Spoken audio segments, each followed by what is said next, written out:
Abrir um MEI é para você? Você tem muitas dúvidas? Então nesse vídeo eu vou trazer 3 principais dúvidas para quem quer abrir um MEI. Então fique comigo até o final, que a terceira questão é a mais importante de todas.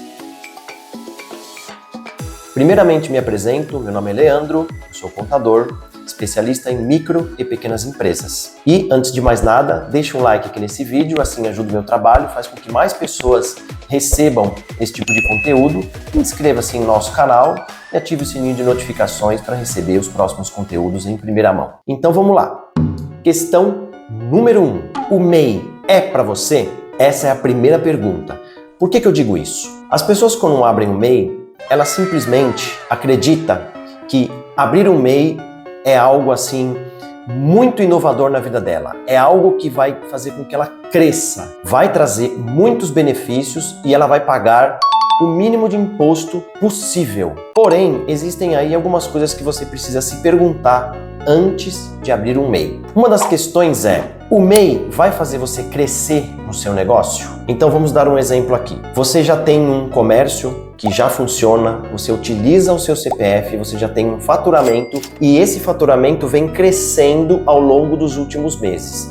E agora você pretende abrir um MEI porque acredita que assim vai regularizar a sua situação. Tá, agora eu na qualidade de contador te digo, sim, você vai regularizar a sua situação fiscal e tributária. Porém, será que você escolheu corretamente abrir um MEI neste momento, desse teu crescimento? Porque se você já tem um faturamento acima de R$ 6.750, então você não pode abrir um MEI. Tem que abrir uma microempresa ou uma empresa de pequeno porte, dependendo aí do seu faturamento. Por que eu estou te falando isso? Porque muita gente fala assim: eu vou abrir um MEI e assim eu regularizo minha situação e eu vou emitindo notas para quem me pedir. Só que o problema está na movimentação bancária e em toda a movimentação financeira da sua empresa e também as suas compras de mercadorias. Então entende-se que diante da sua movimentação, o MEI não é o mais adequado. Uma outra situação dessa primeira pergunta aí, se o MEI é para você, a sua atividade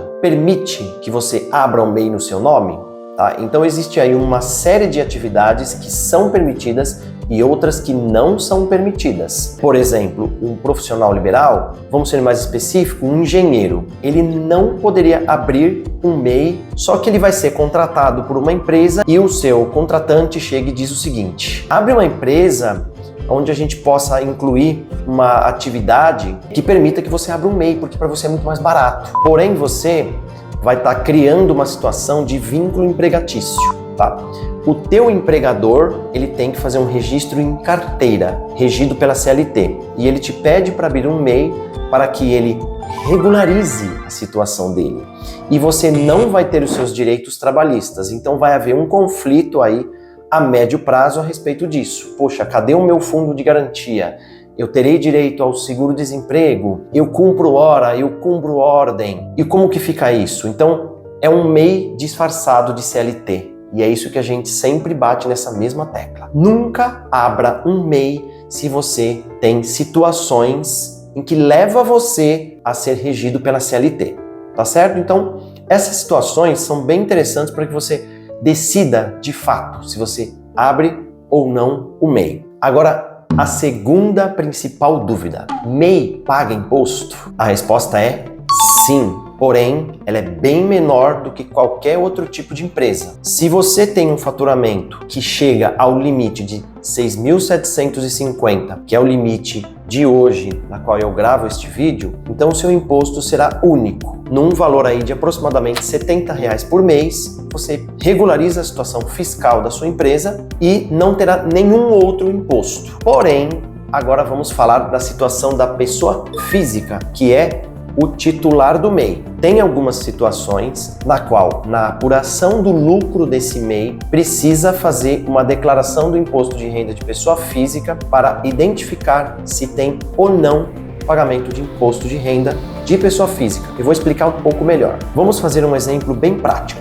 Digamos que você fature R$ 6.750 cravados, que é o que o MEI permite, e você tem uma despesa de R$ 1.750, sobrando 5.000. Se você não fizer a apuração dos lucros corretamente em contabilidade, vai haver tributação sobre esse valor que restou do seu MEI, não na sua totalidade. Então, para que seja feita a apuração correta, precisa ser feita a aplicação de uma regra tributária previsto no regulamento do imposto de renda de pessoa física para identificar se tem ou não o imposto de renda sobre esses 5 mil que restou. Então, o que é que nós aconselhamos? No momento de fazer a sua declaração do imposto de renda de pessoa física, que você procure um escritório de contabilidade que faça isso para você.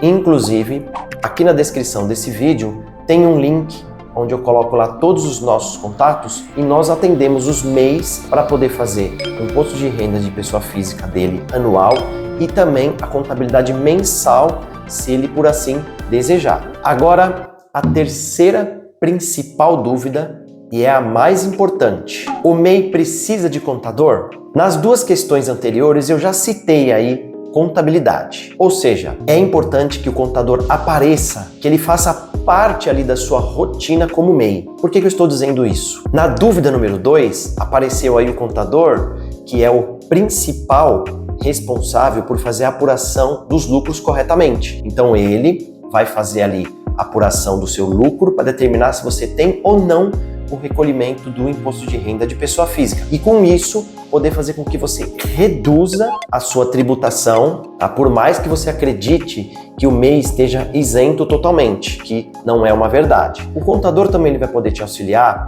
se você vai passar ou não do limite dos R$ 6.750 mensais ou 81 mil anual, que é o que a lei estabelece para o microempreendedor individual MEI. E nesse caso, o contador também te dá esse tipo de suporte e faz uma verificação mensal. E falando em suporte, no caso de uma emissão de nota de prestação de serviço ou de venda de produtos, o contador é o seu principal aliado. Ele vai dizer para você se a emissão está correta, para que tipo de pessoa é obrigatório emitir a nota, para que tipo de empresa que é obrigatório também fazer a emissão de nota. Então, o contador, ele é um verdadeiro aliado para todos os tipos de empresa. E com isso, o MEI tem ali um suporte de um profissional, onde ele vai conseguir, inclusive, fazer a gestão financeira se você necessitar, e no momento ideal, caso o seu MEI ultrapasse do limite, ele vai fazer a migração para uma microempresa, que aí é sinal de um grande crescimento que aconteceu com você, tá bom? Então espero que esse vídeo tenha te ajudado, tenha respondido aí as principais dúvidas, e caso você precise aí de algum auxílio, na descrição desse vídeo temos os nossos contatos e será um prazer atendê-los. Muito obrigado e até o próximo vídeo.